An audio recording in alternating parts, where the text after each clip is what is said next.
This is take number 4. We're going to talk about the politics today then. The politics. Right, you're going to start off with Thomas Gray, Khan. Thomas Gray Khan refused to go to war in the First War. Dad's father, and so did 2 of his brothers, George and Bert. Now they went to prison because they refused.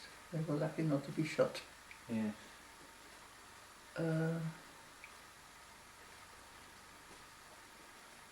They obviously, the whole family was very democratic. Their objections were religious, not religious, they were political rather than religious. They were political. They, I mean, that's what I've heard Dad tell me. I never met Dad's father. I did meet George and I did meet Bert quite frequently actually. We were fairly often either going there or they were coming to us initially. Going to Winnie and Daisy and Les as well, because it was that generation. Dad's father became the manager of a printing outfit which was printing political stuff. Was this the Caledonian? The Caledonian Press, yeah, political stuff. Lots of all kinds of things. And his father retired and the firm actually went bust, or disappeared after the war, after the Second World War. Mm. Dad used to be, before the war, he used to be a representative of the Caledonian Press. He used to visit all the sort of offshoots which the political climate brought at the time. There was the Workers' Travel Association, which eventually went bust as well during my time. There were Post Office Engineering Union, all kinds of unions had their print and the Caledonian Press. King's Cross, they were in King's Cross. And the bank we used, Westminster, National Westminster, it was called then, was used. And Winnie used to work for Iron and Steel Trade Federation, which was also a union, which was also in King's Cross, sort of the same block. Yeah. Where they were all working. I went out a couple of times up with Bill. We went and took Winnie for lunch with our friends, and we met quite a few then there. Winnie wasn't the secretary to the boss, but the second, and she was loaded with all the work which Bertha, who was the secretary to the, I don't know what they called them at the time. Well, it'd be the Secretary of the Union, wouldn't it? Yeah. General Secretary or something. General Secretary, and the other one was a deputy. She worked for the deputy, but Bertha would leave her with all the hard work and swan around, so that we kept on hearing about Winnie, what Bertha had done again. Anyway, I met the whole outfit a couple of times when they had their yearly dinner dance. In those days you still had dinner dances. Mm. And the same happened with Dad never belonged to this outfit of secret society. You mean the Masons? The Masons. I was going to ask you about that, because how did Thomas Gray's left-wing political leanings seemed to fit in with his Masonic connections. Well, he was a secretary. He was once. Everybody had a year where they were responsible and were fated after the year, and he did as well. Mm. I don't know. Bert Green was there, and George was there, and it sort of was like a trade union of it, all on its own, of Carnes. Mm. Because we've got some pictures, haven't we? We've got at least 3 official photographs of Thomas Gray officiating at big dinners, haven't we? Yeah. So he must have been. Although we're not sure that those were Masonic dinners. They might have been. They were. You think they were? I You know don't they think- were, because and you must have the little suitcase with a penny and Yes. whatever, and that belonged to Dad's father. So, I don't know, I haven't heard much recently. Dad always resisted. They wanted to try and get him involved, and he wouldn't. Why, I don't know. Because he seemed to see eye to eye with his father on most things, from what you tell me. But clearly, this is one area where they didn't. Well, I don't know. I really don't know why, because it would have opened for him a lot more work. Well, the Masons are very big in the printing industry, aren't they? So. Anyway, so what next? So, tell us about father then and his politics. Well, your father would always look for an opening where you could discuss politics. I mean, you could start off with, isn't the weather lovely, and you were assured that by the time the discussion finished, there was very noisy discussion going on about politics.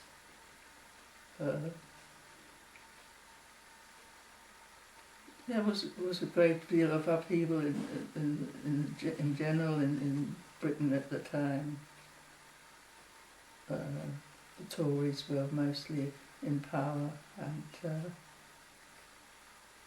there were a lot of restrictions still.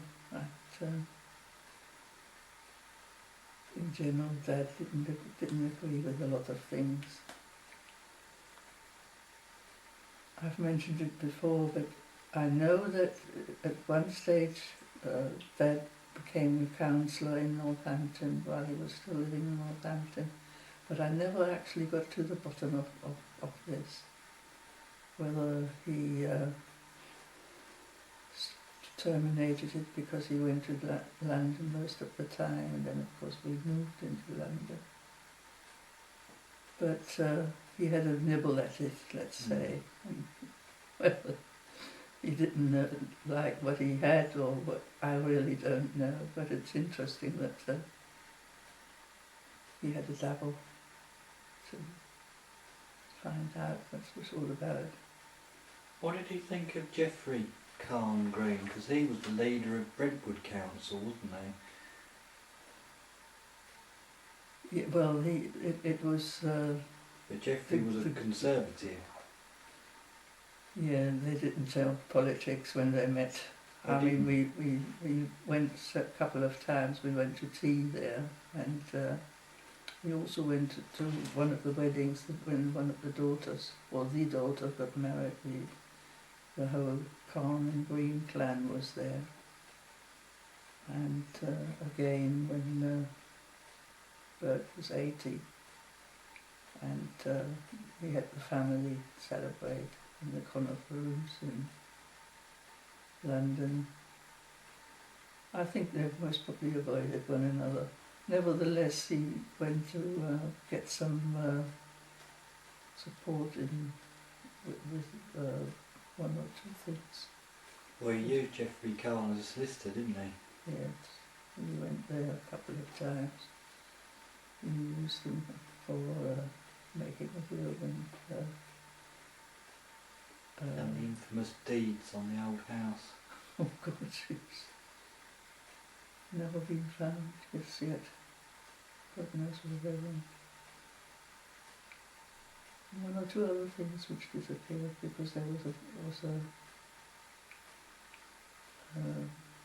map of Chigwell Park Drive, and there were drawings of how the houses in that street would look, and they're nowhere to be found when they moved.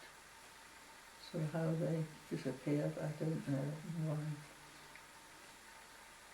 They got cleaned up one day and put away, never to be found again. Anyway, Dad's life was 50% politics. He wasn't.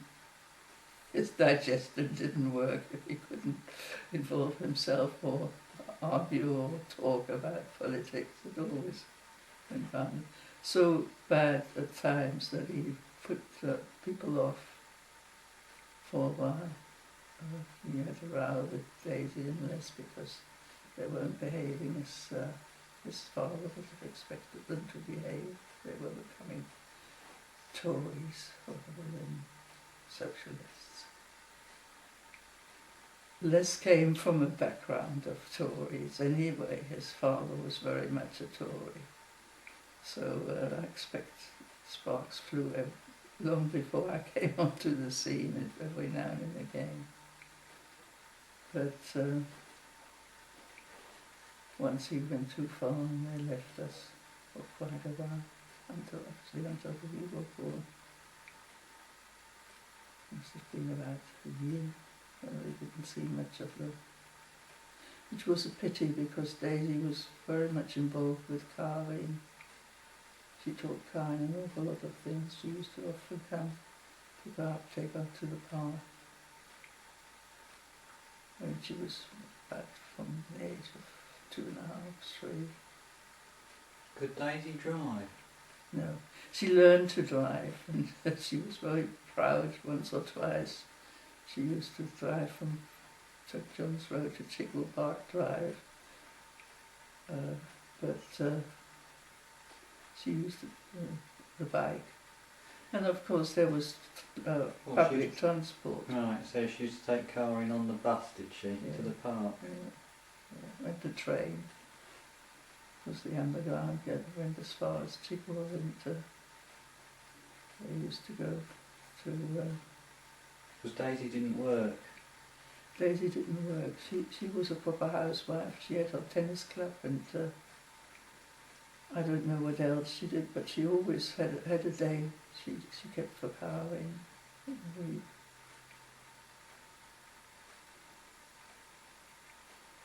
We spent actually quite a bit of time with Daisy and Les one way and another. But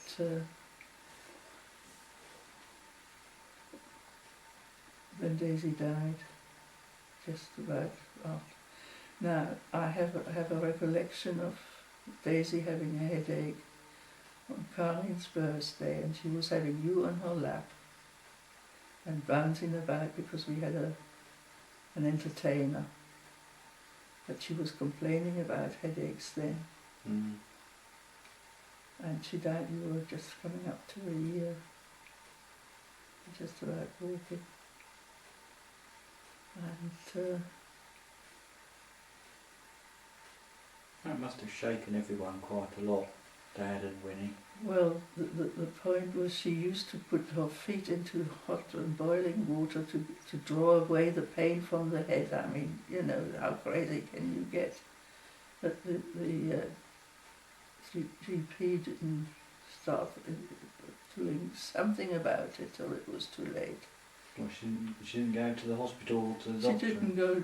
She went to the doctor and had some more painkillers, and that was about it. Nobody was dreaming about, that she had a tumour. But she must have had it years, and it just exploded. She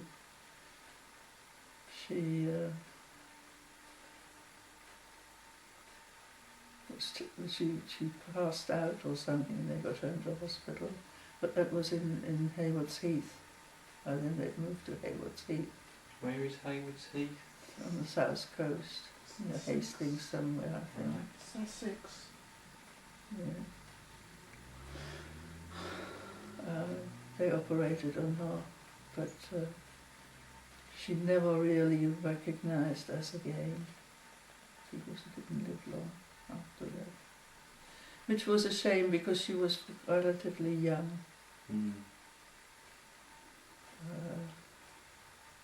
Their mother died when she was, I think, 43 of cancer. Mm. You would have thought they'd, be a bit more aware of what Yeah. might be happening, but there we are. It's life. So how did Dad and Winnie react to losing Daisy? Well, it wasn't Dad who reacted to it badly. It was Les who reacted badly because they decided to move away and move over to Crystal Palace somewhere. And Les was keeping on telling us, I'm not marrying Winnie, I'm not marrying Winnie, and Winnie said, I don't want to marry him. No. But they moved together again, sort I of. see that Winnie and Les Moved out. because the three of them used to live in the house before Yeah. Daisy died. Yeah. So That- when Les moved, Winnie moved with him. Yes, they shared a house. That was a bit strange in those days, wasn't it? But Les used to be out most of the time because he got himself friendly with, what's her name? Lily was. Lily. We used to spend weekends with Lily in Essex I can't think of the name of the town. Sydenham Hill. No, they lived at Sydenham Hill together. But anyway, there was niggles all the while. They've only lived together for about a year. But why they did it in the first place? But because the house was in joint name when Daisy died. Right. So Auntie Winnie had a share in the house. Yeah. But somehow they didn't manage to separate themselves. And then Winnie decided to come and move over our way. And she went to Leytonstone. Mm. And Les then had the house to himself for a very short period of time.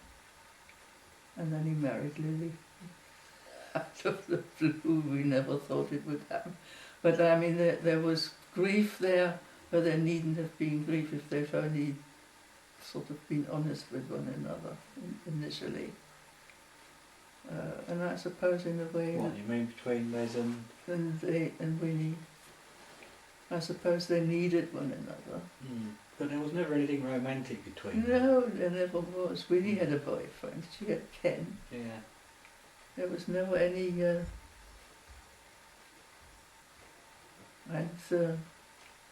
they found that the journey to Sydenham Hill wasn't very easy either. I mean, they should have all sorted that out, but they didn't.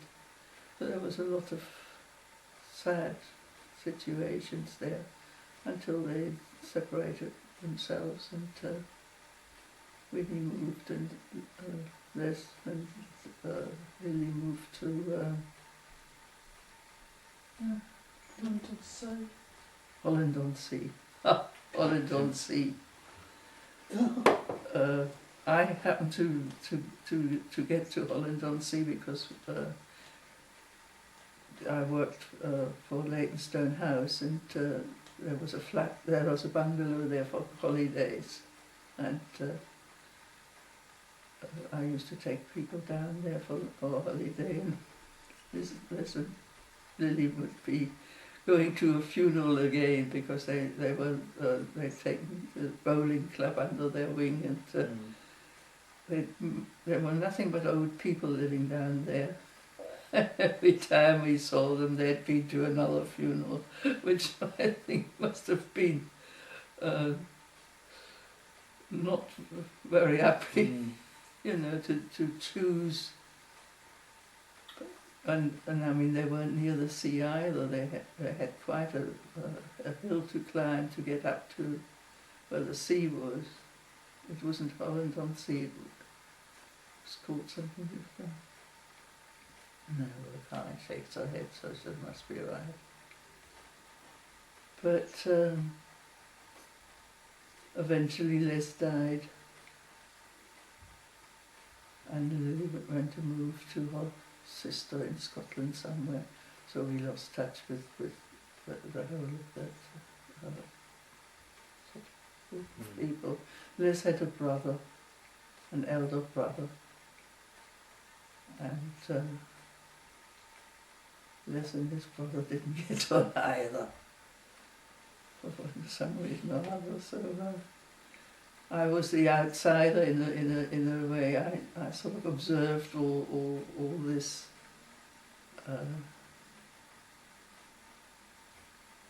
ambitions weren't met anymore. They were too old to fulfill what they sort of had wanted to have in life, and so then they got with one another, silly little things, you know, sort of typical family, I suppose. Yeah. When did Auntie Winnie move to Leytonstone? What sort of year would that have been? You must have been about 4 or 5, if So about 1970, 71. yeah. She did go. And it was Fairlock Court, was it? Yeah. She did go to work for a while, and then retired while she was still at Leytonstone, or when she moved there.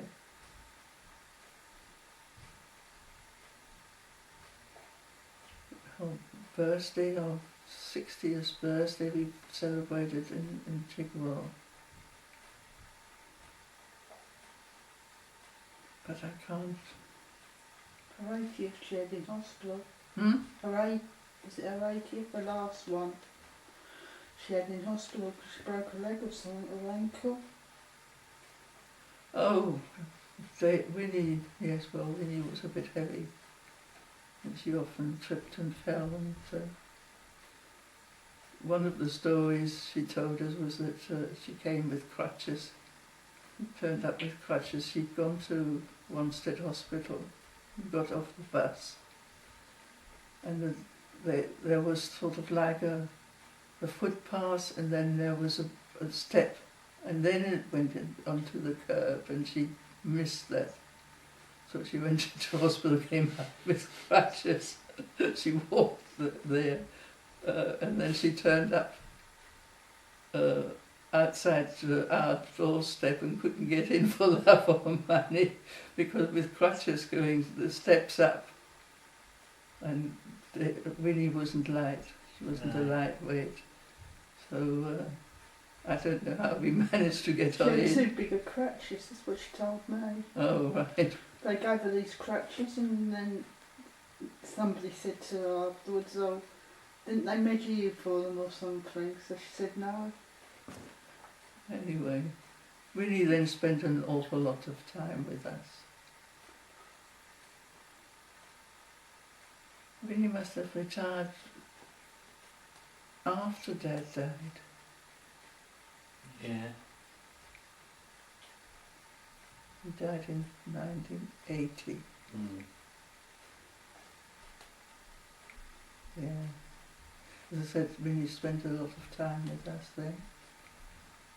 Most weekends. And we went on holiday together. First time we went to the States. Camping. Took her camping. Oh yes, the first holiday we had was down in Cornwall. My first camping holiday with Auntie Winnie was when we went to Bungay or somewhere, didn't we? With Dad. Yeah, yes, that's true. We had a fairly flimsy tent because we bought the tent before we were going to Scotland. You and Dad and I and Karen had gone to Germany, and we heard that there was nowhere to get a bed because everybody was going to Scotland, so we bought a tent and all that belonged to it, put it all in the car, never took it off till we got back to Chigwell again. We never used it. We never used it, and then so we decided we go to the east coast somewhere, Constable country. We went, and Winnie was having a folding bed type thing, and he slipped her in, and she tipped over, had her legs in the air, and couldn't get up. And then we got up in the morning after we'd had our night's sleep. We fell over heaps of sand because the moles had gone very cross. We covered their entrances up. You remember that? I vaguely remember.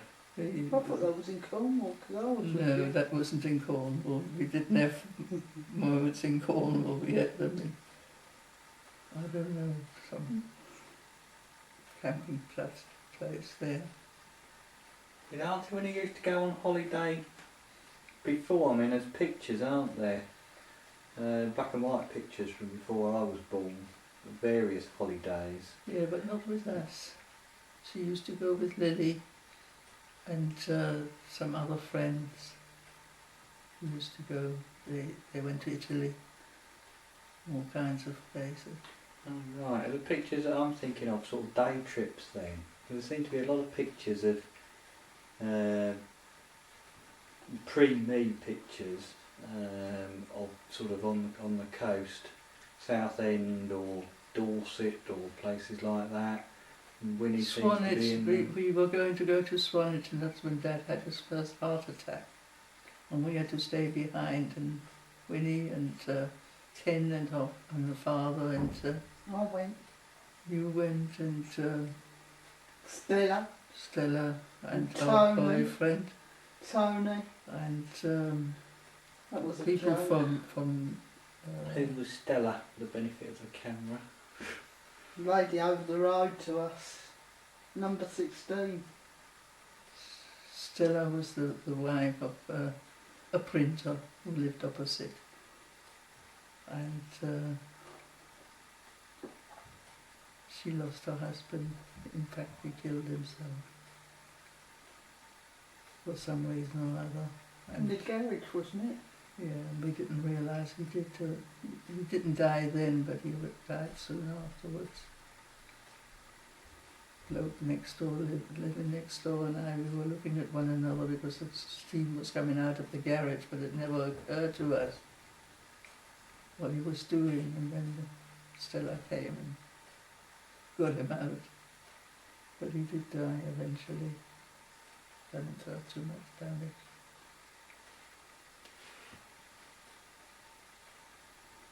But So you had some, like, sort of away days, or oh, we always had away days. I mean, Easter, and we used to take a picnic and used to go to the coast, either to Southend or to Holland-on-Sea or whatever, you know, which sort of was a 2-hour journey and no more, which, mind you, it used to sometimes turn into 4 because everybody else was having the same kind of idea of getting to this coast.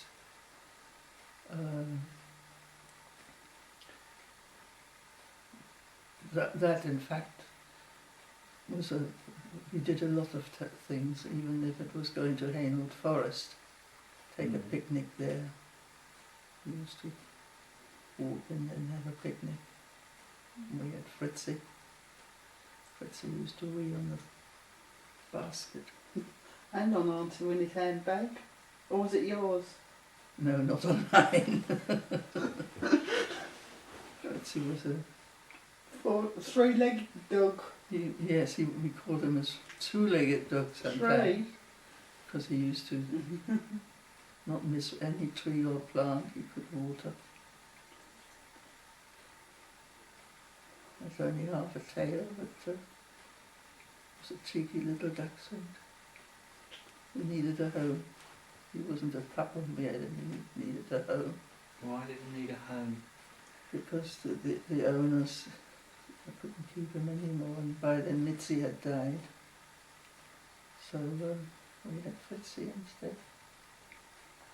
Mitzi we had as a pup, but she broke her back for some reason. I was trying to get through the gate, through the side gate. Cats probably. Most probably, yeah. But that was a sad situation because we were going on holiday and we had to leave her behind. The bloke who used to bring the dog food, we had him from, or he told us about the dog looking for a home. So he knew Fritzy whenever we went on holiday. And Mitzi, he used to take them and look after them. We had a good time there by the sound of it. I had cups of tea in the morning. So I remember that because you said Fritzy was doing something well and you spoke to him and he said, oh, he's waiting for his cup of tea or something. I mean, you don't seem to have it anymore, but we used to have a picnic table and picnic chairs able to be put into the boot and the picnic basket. And whenever the weather was, despite having a garden, we used to get out every Sunday or Saturday, well, Sundays, most Sunday afternoon, and go into up into the country and had a picnic out. Well, you sort of like, you mentioned Hainault Forest, you sort of go further afield. Yes, I mean we've been to Ongar, round Ongar Way. What would you do? Just sort of stop in a farmer's field somewhere? Somewhere, yeah. Or village greens. We used to go to little villages and village greens. We weren't the only one. They used to play cricket in the summer and we used to sit there and watch them and have a picnic. We, as I said, we weren't the only ones. There were lots of families playing ball games and eating. We didn't sort of have the fuss about whether it was good for us, whether we were eating or not.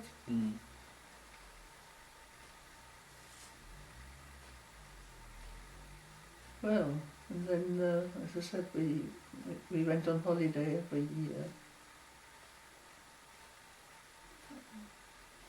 Even before you were born, we used to go down before Tom was born. Went to Rome, I think, when I was about 4 or Yes, 5. we went- I don't think I'd started school. Yeah, we went to Italy. We Went to Sardinia just when you were expecting him. We always had a fortnight's foreign, more or less foreign Did he holiday. come to Yugoslavia with us? Yes, Tom came to Yugoslavia with us. Oh, And then you were about 3.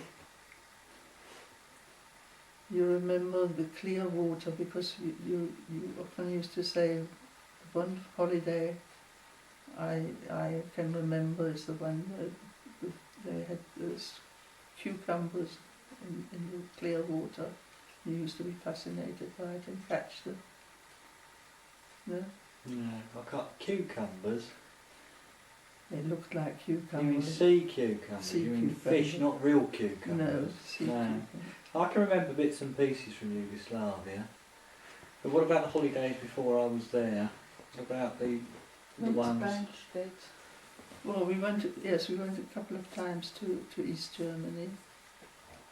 Banstead and to visit my grandmother and my cousin. What would you do? Fly or go by car or No, train? the first time we weren't allowed to take the car, we had to go by train. We had to get out in Marienborn and wait for the train which took us to Magdeburg. Although the train we were going on was going through Magdeburg, nobody was allowed to get in or out. Because it was a corridor then, it was very much...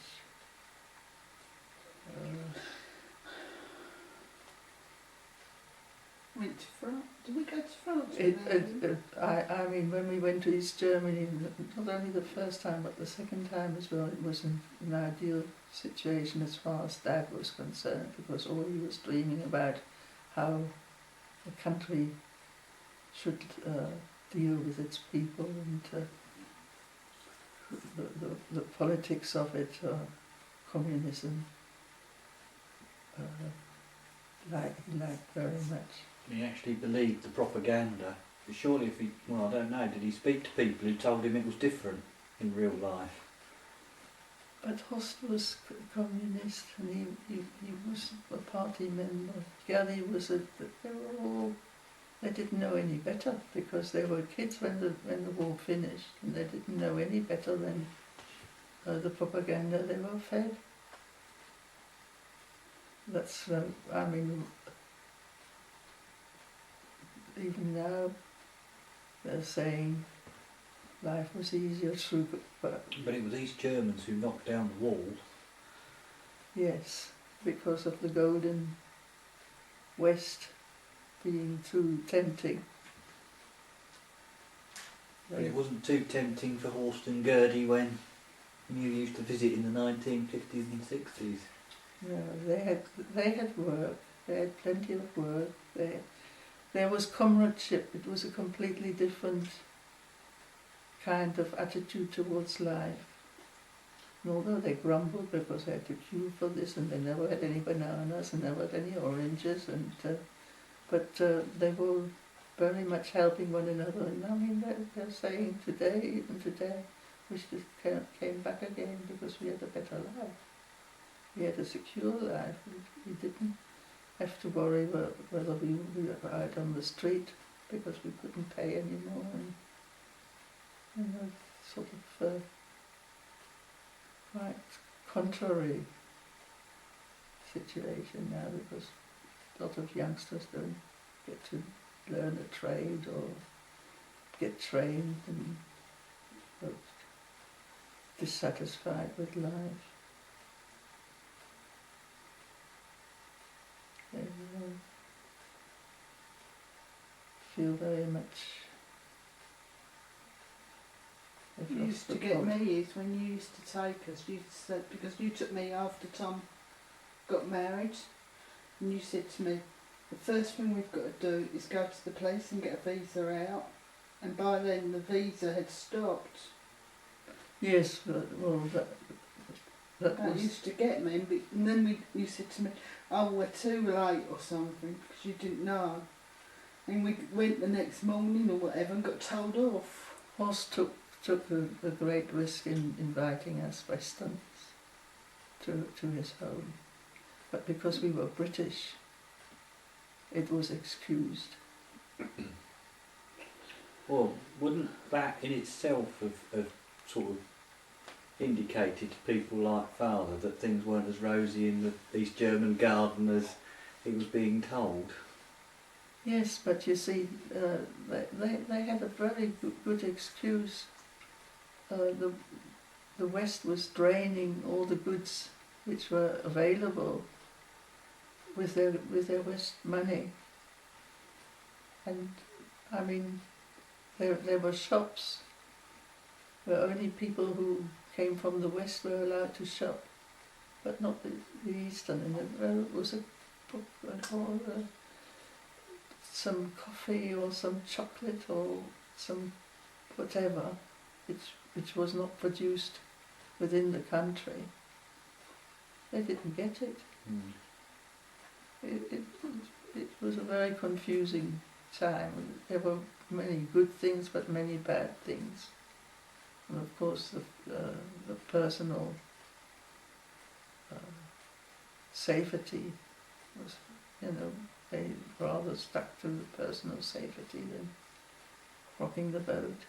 Because your father didn't have any time for No. East or for Russia? He did went once. He went once, and I wasn't there, but they had great arguments on this, and of course Father was very right wing, and the relatives in East Germany, they were all communist, and they believed in it. They only saw what was wrong afterwards.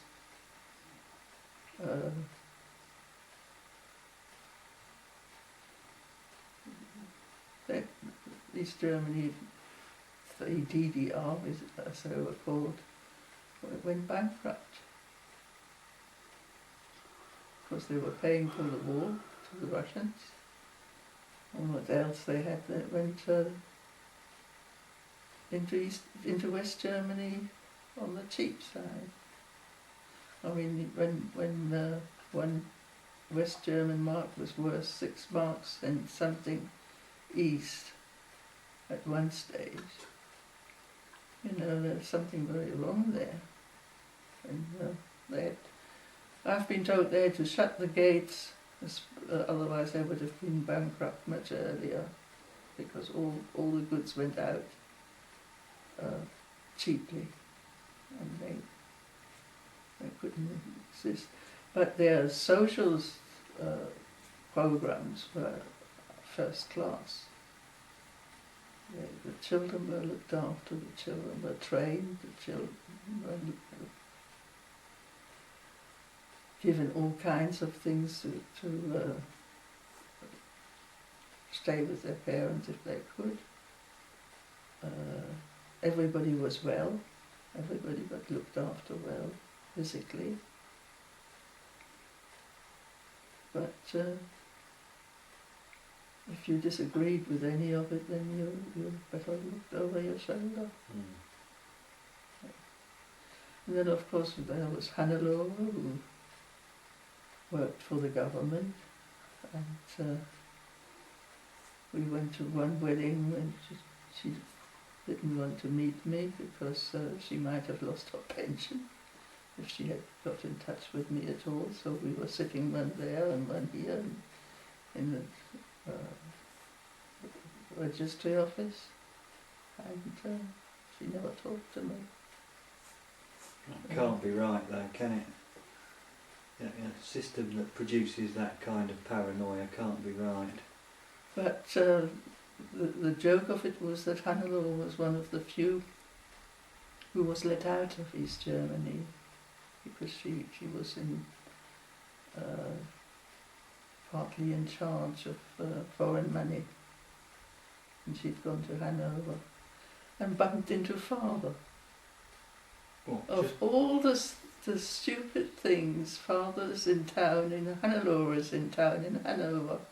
First time, and they bump into one another. Anyway, Hannelore did go to my parents and visited them and spent a few hours with them. But, I mean, if that wasn't fate, I don't know what was. But there was a lot of unrest and a lot of bad feeling, and as I said, it lost us many years as family. Many years. I think I've had enough at the moment. It's quite a long session. I'll stop now. Yeah.